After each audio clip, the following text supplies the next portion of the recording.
The rain had stopped, but the streets were still wet and cold. Jacob, a mechanic in his mid-30s, was walking home late at night.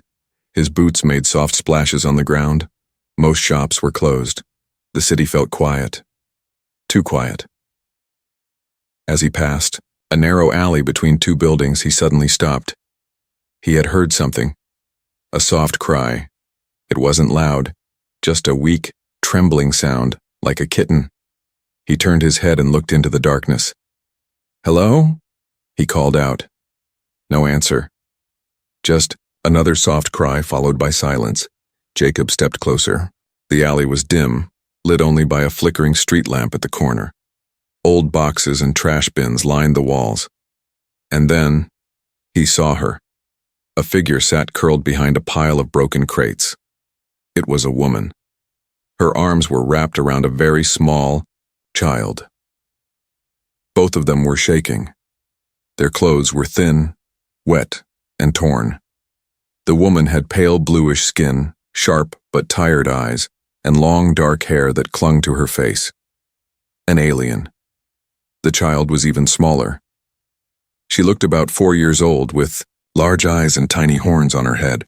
She hid her face in the woman's chest. Jacob raised his hands slowly, showing he meant no harm. "I'm not here to hurt you," he said calmly. "Are you okay?" The woman didn't answer. She just held the child tighter and looked at him, with fear. Jacob reached into his coat pocket and pulled out a wrapped sandwich. He had bought it earlier but hadn't eaten it. "Here," he said, placing it on a dry piece of wood nearby. "It's food. You can have it." The child peeked out. Her lips trembled. Then, in a flash, she jumped toward the sandwich. "Rennie, no?" The woman gasped, but it was too late. The little girl snatched the food and bit into it with shaking hands. She was starving. But she also bit Jacob's finger by accident as he tried to help. He winced but didn't pull away. "It's okay," he said softly. "She's just scared." The alien woman looked shocked. You don't run?" she asked in broken English. "Why would I run?" Jacob said, gently sitting down across from them. She didn't answer. Her eyes filled with tears. "No one help," she whispered. "No one care." Jacob looked at the little girl. Her cheeks were sunken and her eyes too big for her face. She ate like she hadn't eaten in days. "What's your name?" he asked the woman. She hesitated. "Lyra," she said quietly. "My daughter." "Rennie." Jacob nodded. "I'm Jacob." He took off his jacket and handed it to Lyra. "Please, take this, you're freezing." She stared at the jacket like it was gold. Slowly, she wrapped Rennie in it and then pulled it around herself. Jacob looked around. "How long have you been out here?" "Many days," Lyra said. "We knock on doors, 17, maybe more. No one open." "Why not go to the shelters?" Jacob asked. "They say, no space, no aliens," she replied, her voice breaking. "They say we bring sickness." Jacob clenched his jaw. He had heard those words before. The city was full of fear. Ever since the war ended, many aliens were treated like trash. "Do you have anywhere to go?" he asked. She shook her head. "My husband, he is dead. No family, no home. Just running." Jacob looked at the child again. Her small hands clutched the sandwich tightly. She looked up at him, unsure but curious. "I have a small garage," Jacob said slowly. "It's warm. Not much, but it's better than this place." Lyra's eyes widened. "You take us?" He nodded. "Just for the night, till you feel safe." For a long moment, Lyra didn't speak. Her body shook from cold and fear. Finally, she whispered, "Thank you." Jacob stood up and offered his hand. Lyra didn't take it, but she got up holding Rennie close to her chest. As they walked out of the alley, Jacob looked back once. He had seen many broken machines in his life, but nothing looked more broken than that mother holding her child like she was the last thing left in the universe. And yet, something inside him whispered, "This is not the end. This is the beginning." Jacob pushed open the rusty door to his small garage. The room smelled like old oil and dust, but it was dry and warm inside. A single heater buzzed in the corner, barely working. Lyra stepped in slowly, holding Rennie tightly in her arms. Her eyes moved quickly, checking every corner like she expected danger. "You're safe here," Jacob said gently. "No one comes here at night." Lyra stayed quiet. She looked down at Rennie. The little girl was asleep now, curled against her mother's shoulder, holding the sandwich like a treasure. Jacob pulled out an old blanket from a storage bin and laid it on a mattress, in the back. "It's not much," he said, "but it's better than wet concrete." Lyra walked to the mattress and sat down carefully. She looked tired. No, more than tired. She looked like someone who hadn't truly rested in weeks. After a long pause, she spoke. "You are different." Jacob raised an eyebrow. "Different how?" "You see us, not dirty, not bad." Her voice cracked. "Most humans, they look at me like I'm nothing." Jacob sat on a stool and crossed his arms. "That's not how I see you." Silence again. Only the soft hum of the heater filled the room. "Where is her father?" Jacob asked carefully. Lyra's eyes turned dark. "Dead. In fire. He worked in human factory. One day machine explode. Humans escape. They leave him. I'm sorry," Jacob said softly. "He died saving others," she whispered. "They called him hero for one day. Then forgot him." Jacob stared at the floor. He didn't know what to say. "We sleep on street after that," Lyra continued. "I asked for help. They slammed doors. I showed his ID, said he saved humans. They say he is alien. We don't care." She paused and looked at Jacob. "Why you help me?" Jacob thought for a moment, then answered honestly. "I don't. Oh no. Maybe. Because I couldn't walk away." Lyra looked down, silent. Then, suddenly, her shoulders began to shake. She was crying. Quiet, broken sobs that she tried to hide with her hand. Jacob didn't move closer. He just let her cry. Sometimes silence is the only thing someone needs. After a while, Lyra wiped her face and said, "She hasn't eaten in 2 days. Tomorrow I'll bring more food," Jacob said, "and some clothes for her." Lyra blinked. "Why?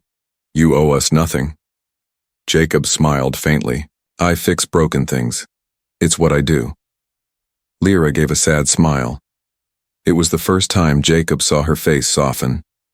In that moment, she looked less like a homeless alien, and more like a mother, worried, tired, and full of pain. Jacob stood and stretched. "I'll sleep outside. You stay here tonight." Lyra's eyes widened. "You give us room?" "I have an old van outside. I've slept in worse places," Jacob said with a shrug. Before he turned to leave, he added, "You don't need to thank me, Lyra. Just rest." As Jacob stepped out into the cold again, Lyra gently placed Rennie on the mattress. The child stirred and reached out in her sleep, whispering, "Mama." Lyra kissed her forehead and pulled the blanket over her. Then she whispered something in her native tongue, a lullaby only her people knew. She looked around the room. Oil cans, tools, a dusty calendar with human holidays. It was nothing like home, but for the first time in many weeks, she didn't feel alone. As the heater buzzed and the night grew darker, Lyra kept her hand on Rennie's back. Her fingers touched Jacob's jacket still wrapped around her daughter, and for the first time, her heart whispered a small, fragile hope. Maybe they would be okay. The next morning came with cold sunlight and silence. Inside the garage, Lyra sat on the edge of the mattress, staring at the wall. Her eyes were red, but dry now. Rennie slept peacefully beside her, holding one of Jacob's work gloves like a soft toy. It was too big for her tiny hands, but she gripped it tight. The door creaked open. Lyra tensed, her body instantly alert. It was Jacob. "Just me," he said quickly, raising a paper bag. "I brought breakfast." Lyra relaxed only slightly. She didn't smile, but she nodded. Thank you. He walked over, placing the bag on the table. There's bread, eggs, juice, and a small toy for her. Lyra looked at the small, plush animal inside the bag and then at Jacob. You give too much. Jacob shrugged. It's not much. She looked down. Then in a low voice she said, Please, don't tell anyone I'm here. Jacob froze. I wasn't going to. Her eyes locked onto his. If they find us, they'll take her, not me, just her. Jacob frowned. What? Why would they do that? They call it cleansing, Lyra whispered. They say alien children must be retrained, taken to clean homes, raised without alien culture. Jacob's face darkened. That's sick, she nodded. It happened to my sister's child. Soldiers came at night, took him, she never saw him again. Jacob sat down slowly. So that's why you're hiding? She nodded again. Not from hunger, from them. Silence fell again, the kind of silence that carries pain. Rennie stirred and opened her eyes. She blinked at Jacob, then sat up. Her thin fingers rubbed her eyes, and when she saw the small plush toy, she touched it carefully, then smiled for the first time. Jacob smiled back. That's for you, little one. She doesn't talk much, Lyra said softly. She hasn't since her father died. Jacob's voice was warm. That's okay, she's strong. Just then, a knock on the garage door. Lyra grabbed Rennie and froze. Jacob stood quickly. Stay behind the curtain, don't move. He walked to the front, wiping his hands with a cloth, trying to stay calm. When he opened the door, two men in gray uniforms stood there. City patrol. Morning, one said. Routine check. We got reports of movement in this district last night. Stray animals, probably, Jacob said calmly. I work late. You alone? The second officer asked, peeking inside. Always, Jacob lied with a smile. The first officer frowned. Anyone using your garage? Jacob leaned on the doorframe. Just old tools and broken engines. No one wants my junk. The officers exchanged glances. Then one stepped forward, about to enter. Inside, behind the curtain, Lyra held Rennie and pressed her hand to the child's mouth. Rennie's breathing was fast. Her tiny body shook.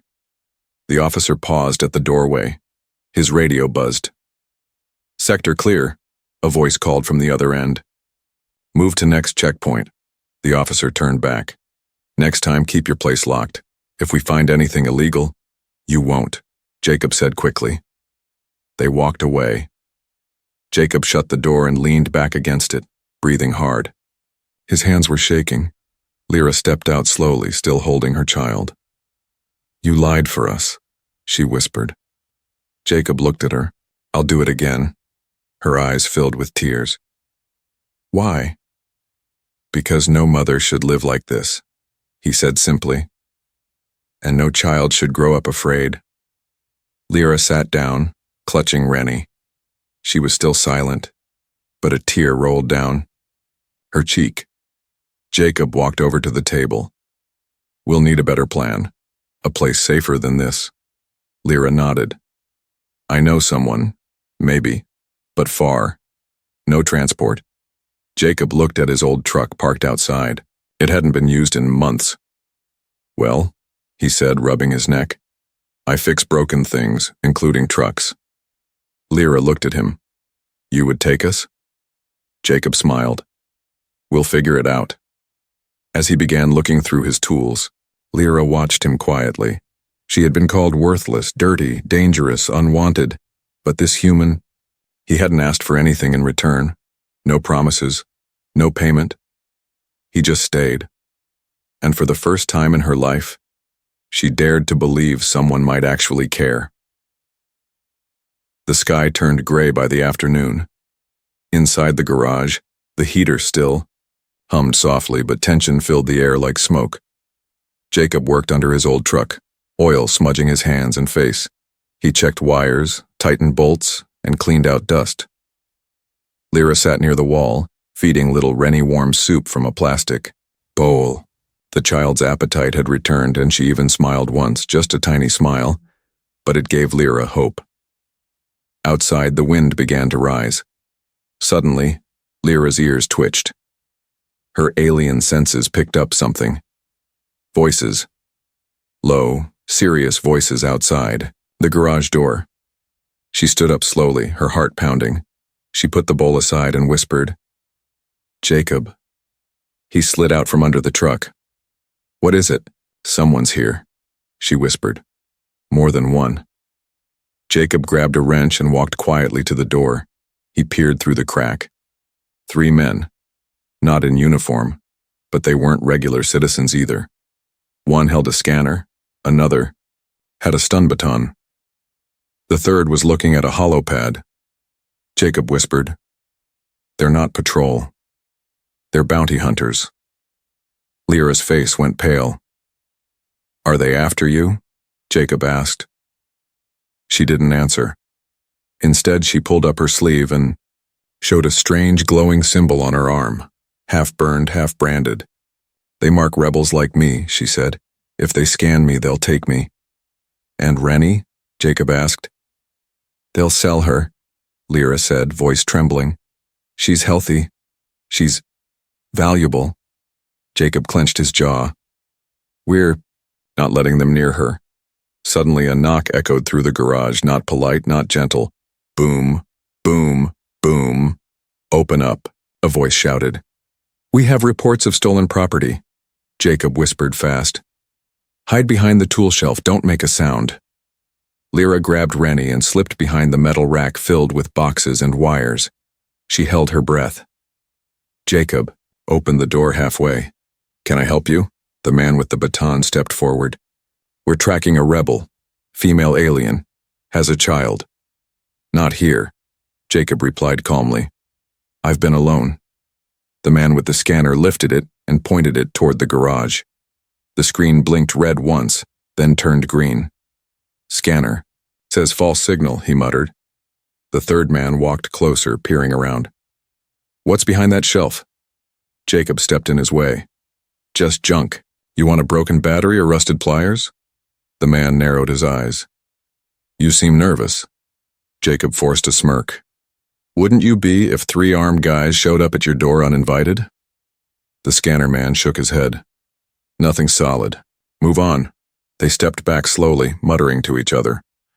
Before leaving, one of them paused and dragged a knife across the garage door, scratching a strange mark deep into the metal. Jacob stared at it as the men walked away. "What does that mean?" he asked. Lyra stepped out from behind the shelves, still holding Rennie close. When she saw the mark, her knees buckled. "It means they'll be back," she whispered. "And next time, they won't ask." Jacob helped her sit. "Then we have no time." Lyra looked up. "We should have run already." He shook his head. "No, not without a plan."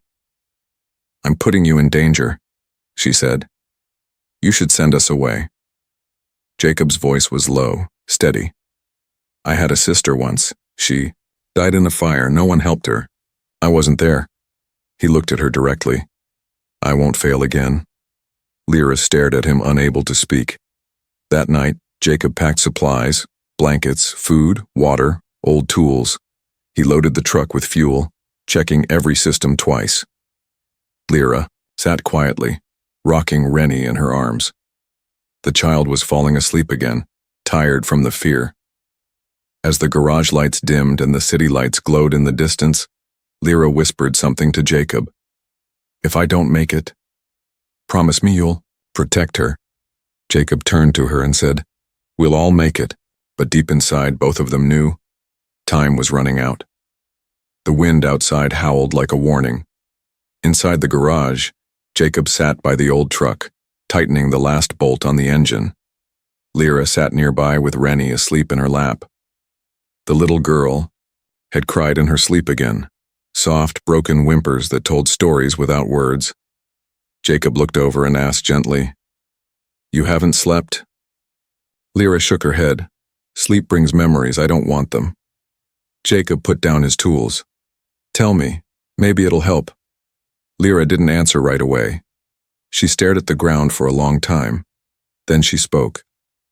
I was born in Sector 9 before it was burned. Jacob blinked. Burned. She nodded. Humans thought we were building weapons, but we were just farming. My father tried to explain. They shot him. My mother died running. I was 6. Jacob's heart sank. I'm sorry. I grew up in tunnels, she continued. Other children like me. Orphans. We learned to steal, to run, to hide. She looked at Rennie, sleeping peacefully now. When I got older, I joined the Freeborn. We helped aliens escape slave ships and labor camps. Rebels? Jacob asked. They called us rebels, she said. But we were just rescuers. She pulled up her sleeve again and showed him the half-burned symbol on her arm. This was my punishment, she said. They caught me during a raid, branded me, then let me live, so others would fear. Jacob's jaw tightened. They let you live to send a message. Lyra nodded. I escaped, met Rennie's father. He was kind, gentle, human. Jacob's eyes widened. A human? Yes, she said, smiling faintly. He never saw me as alien. He called me his light in the dark. What happened to him? Jacob asked quietly. Her smile faded. He worked at a mining plant. The boss knew about me, but said nothing. Then one day, an inspection came. My husband tried to hide me. They accused him of helping a rebel. They locked him in with unstable chemicals and left. Jacob stood, pacing now, his fists clenched. They murdered him. Lyra didn't speak. She just hugged Rennie tighter. I buried him alone, she whispered. No ceremony, no words, just a shovel and a stone. Silence filled the room again. Jacob finally said, You're stronger than anyone I know. Lyra looked up, her voice shaking. Strong doesn't stop the pain, it just hides it. Jacob looked at the clock. We leave before sunrise. I know a place 2 cities east. Old scrapyard. No scanners. My cousin lives there, he won't talk. Lyra nodded. Thank you. You've done too much. Jacob turned to her. You've lost everything. But you still carry your daughter in your arms. That's not weakness. That's power. Just then, Rennie stirred. Her eyes opened halfway and she whispered, Mama? I'm here, my love, Lyra said softly, kissing her forehead. Jacob watched the scene quietly. In that moment, he saw more than just an alien family. He saw courage. He saw pain. He saw survival, and he knew this woman wasn't broken. She was scarred, but still standing. The city was asleep, but Jacob was wide awake. The old truck's engine finally roared to life in the dark, quiet garage. Jacob grinned. She still runs. Lyra stood by the door, Rennie bundled in her arms. The little girl wore Jacob's old cap, far too big for her head and wrapped in layers of clothing to keep warm. Her small eyes blinked, drowsy but alert. Jacob opened the back of the truck. Get in.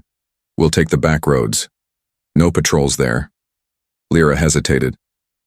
They'll come for us again. I know, he said. That's why we're leaving now. She nodded and climbed into the truck's cab, holding Rennie close. Jacob shut the garage door gently, not making a sound. The moment they turned the corner and drove out of sight, a red light blinked on a hidden sensor near the garage door. Far away, in a cold control room, someone watched the signal light up. They're moving, the bounty hunter said, standing. Let's go. The road was empty, lit only by flickering lamps and moonlight. Jacob drove fast but careful, his eyes on every shadow. Lyra sat beside him, tense, gripping the dashboard with one hand and holding Rennie with the other. Suddenly, Lyra gasped. Behind us. Jacob looked in the mirror. Headlights. Fast. Too fast. A black hover van was gaining on them. They found us. she whispered. Jacob pressed the gas. The old truck growled and picked up speed, bouncing on broken road. We can't outrun them, Lyra said. I know, Jacob muttered. But we can outsmart them. He turned sharply onto a side road, nearly tipping over. Rennie cried out. Lyra held her tight, calming her. The van followed. Jacob kept turning, taking sharp corners and narrow alleys, using his memory of every shortcut he knew. But the van was faster. A loud bang echoed. The van fired something. A tracker dart hit. The truck's back wheel, they tagged us, Lyra shouted. Jacob cursed under his breath. Hold on. He spun the truck through an old construction site, smashing through a rusted gate. Dust rose. Metal scraps clanged around them.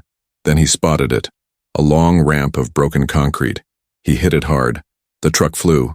Just a little. But enough. The tracker ripped off on impact. The van tried to follow, but got stuck in debris. Jacob didn't stop to look. He drove on. 20 minutes later, they finally reached a narrow bridge over a frozen river. On the other side was an old scrapyard hidden under large piles of rusted ships and scrap metal. Jacob turned off the truck and parked behind a fallen shuttle wing. They sat there in silence, catching their breath. Lyra looked at him. You saved us again.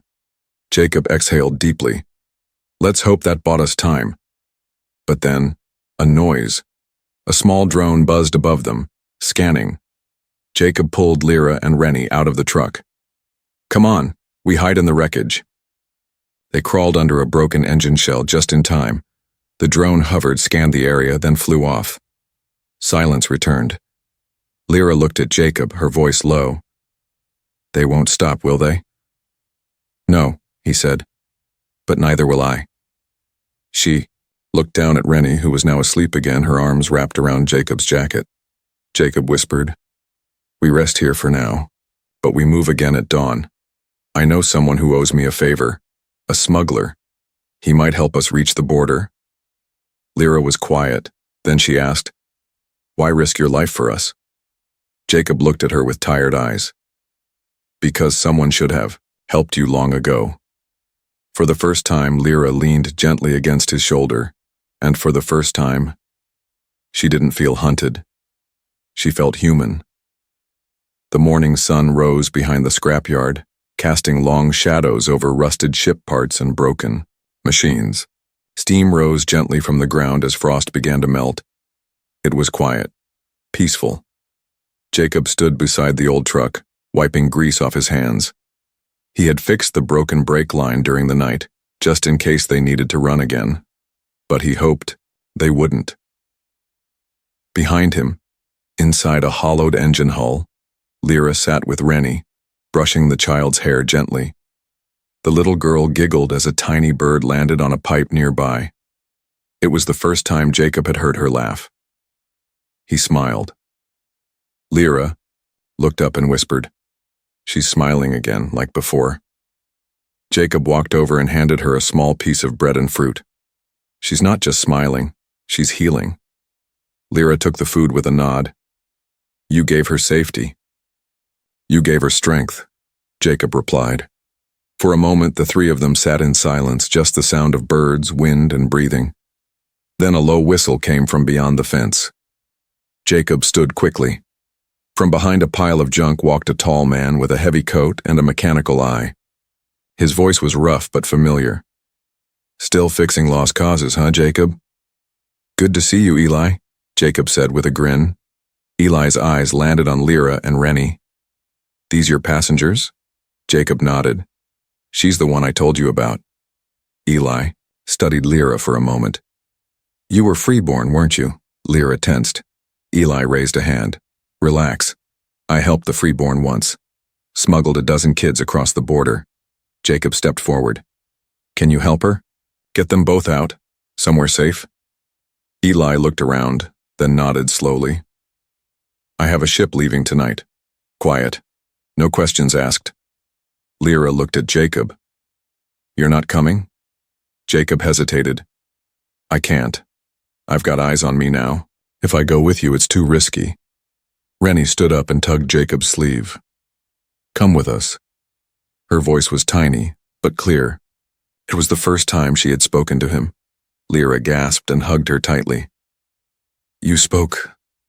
Jacob knelt beside her, smiling with tears in his eyes. Hey, little star, you've got a strong voice. Rennie nodded slowly. You saved us. Jacob looked at Lyra. She needs a future, not just a hiding place. You both do. Lyra's eyes filled with emotion. We can't leave you. Jacob took a deep breath. You're not leaving me. You're giving me peace. He turned to Eli. Promise me she gets somewhere far, somewhere free. Eli nodded. I'll watch over them like my own. As the sun climbed higher, Jacob helped load food and supplies into Eli's hidden transport. Lyra packed only one small bag. Everything else had already been taken from her by life. Before she boarded, she turned to Jacob. Her hand touched his cheek gently. You were the only door that opened, the only human who saw me, he whispered. You were never invisible. The world just refused to look. She leaned in and kissed his forehead. You gave me more than safety. You gave me hope. Jacob looked down at Rennie, who hugged his leg tightly. Be brave, he said. Protect your mother. She's a warrior. I will, the girl whispered. With a final wave, they boarded the ship. The hatch closed slowly, and the engines began to hum. Jacob stood alone as the ship lifted and vanished into the sky. For the first time in years, he smiled with his whole heart, because somewhere out there, a little alien girl and her mother were free. And maybe, just maybe, they would remember him not just as a mechanic, but as family.